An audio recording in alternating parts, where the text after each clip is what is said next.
you doing, folks? Rob with Oddball ORV. In this video, I'm going to show you how to install the aftermarket fenders that we have. You can check our products out at Oddball ORV and you'll find the fenders there. So these are brand new aftermarket fenders. They're made of plastic. They got a lot of nice flex to them, so if you roll them over, hopefully they won't crack on you. Great upgrade compared to the stock ones, which most of the times are pretty brittle by now. So the install, it's a little complicated, so I'm going to do my best to show you the best process and how I figured it out, and hopefully save you guys some time. So let me grab the camera real quick and I'll show you a couple of things you need to know before we get started. So the first thing is you have 3 brackets. Now in the kit you actually have, I have both front and rears, so this video is going to be about the rears. I'll do another video for the front. But for the rears there are 3 brackets that go on. So you'll want to take note of these. So this is kind of like a half U-shaped bracket here, if you can kind of see that. And you'll know what it is because it has 3 holes on it. So if we hold it on this angle, you see 1, 2, and of course where it's actually screwed into the frame, that's the 3rd one. And then up front, we have this little weird angle bracket. And you're going to have to undo this bolt here and it slides in between. So make note of that. It can be a little bit of a pain to get in. But it should fit and everything. Now, the 3rd bracket that we have, I gotta find it here, it actually goes onto our bolt for the shocks. That's why I have the shocks unbolted here. So you're gonna have to unbolt the shocks, and that will allow you to get this on. Now, this bracket here, it actually sits on the outside. So on the work shock setup that I have, there is a little washer, which is escaped me, but the washer goes against here, and then the shock goes up, and then you'll have the bolt slide in with the bracket. So I'm going to set the camera back up and kind of get things set up, but that's the big thing you want to know. Now, one last thing is on the fender, to get started, you're actually going to take advantage of, let me pull this out, this little hole here. All right, so this is the first hole, and on the fender, when it comes to you, you can see on mine it's a little dirty here, but this hole is actually just going to be a dimple, and you're going to drill it out with a 1/4 inch drill bit just to get that started. And of course, this hole is what lines up with that hole. So the first thing you're going to do is actually put that on. So let me get this tripod set up again, and then I'll show you guys as I go through that process. So now I got my hole pre-drilled here. I got my shocks undone. I got my first bracket installed, and I got my second bracket installed. So now probably what you're going to do is actually, with your pre-drilled hole, you're actually going to mount it, and then you're going to install these 2 secondary brackets. I already have it set up though, so I'm going to just go with it. So you're going to put this on, like so, and the big hole obviously is for the shock mount. You got to make sure that this bottom bracket, that you get it on the inside, so you're gonna have to kind of play with it a little bit, and then you got to line up these 2 holes, and then you're just going to thread this guy in.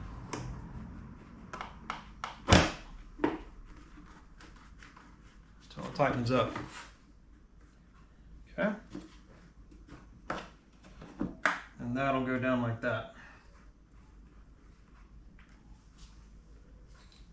You're going to take your screw here, it's your 10 millimeter, just tighten up on that first one. Okay. Now, the next thing that you're going to do is you're going to take the washer, and this goes on the inside of the shock.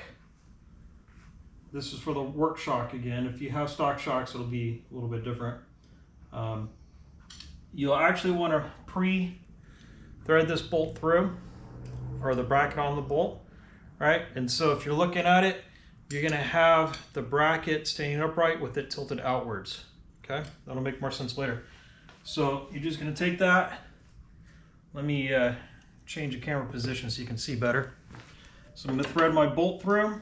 I'm going to put my washer in, I'm going to line it over, and I'll push it through. Now, one really helpful thing to do is actually to take some blocks, let me get in the picture here, take some blocks, lift up the tire so that this is actually an easy fit in. If you're trying to lift this all at the same time, it gets to be kind of a pain.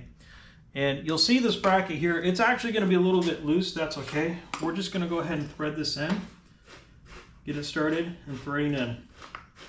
Now on the work shocks, you don't actually tighten this bolt all the way down. You actually have a counter nut on the other side. That's this. Actually goes on the outside. And what you're going to do on the works is you're going to tighten it so that you have about 2 inches of travel on the bottom of the shock. And that's because of the way the design works. As the wheel moves up, it actually moves out. And so the shock has to actually move. There's not a Heim joint. It's just a rubber bushing there. So we're going to go ahead and tighten this up. I got a, what is this, 19 millimeter socket. I'm just going to tighten it.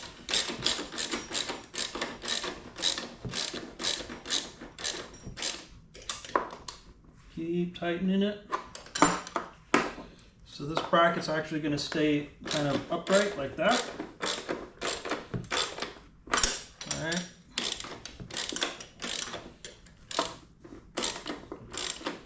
So go all the way till it's about tight. And then you're going to have to back it off a little bit.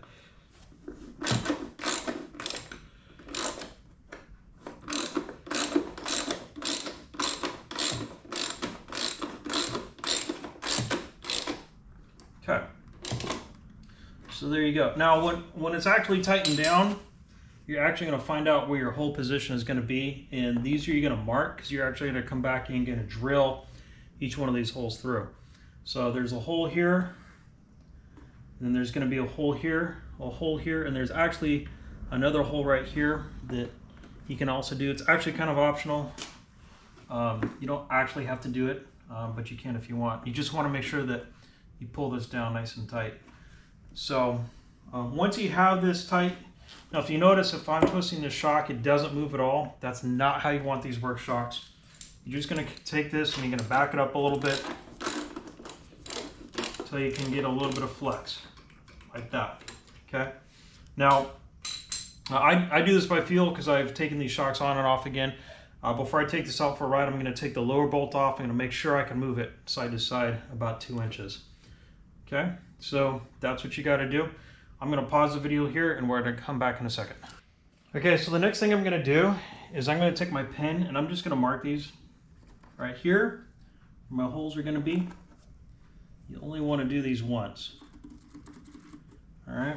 Now, technically, I'm just going to drill this right on the machine, right through the holes, but you just want to mark those just in case anything slips or anything as you're drilling one of the others that you'll know. So, see like that just popped up. So I'm going to start with my first one here. Maybe I'll get out of the way. Try it from this angle here. So there we go. There's one.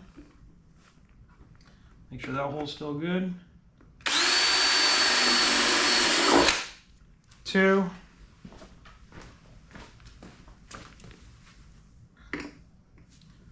This one down here. See, maybe I want to move this just a little bit. Check that.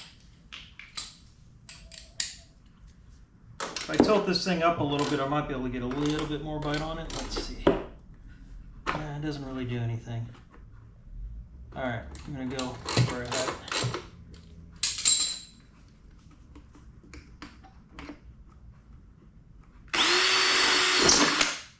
Okay. So the next thing we have is we have our bolts here. I went ahead and I drilled these 3 holes. And so I'm gonna go ahead and open up this package and then we're gonna install the bolts. So I'm gonna take my knife.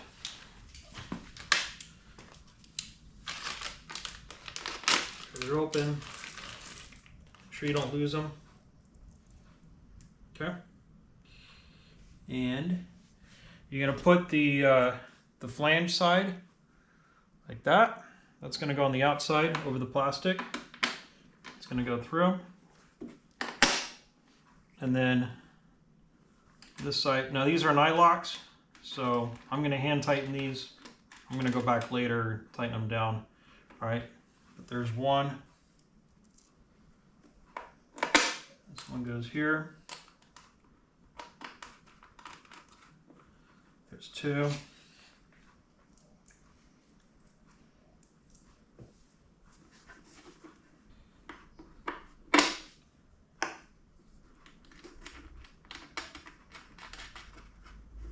All right, there's three. That is how you do it.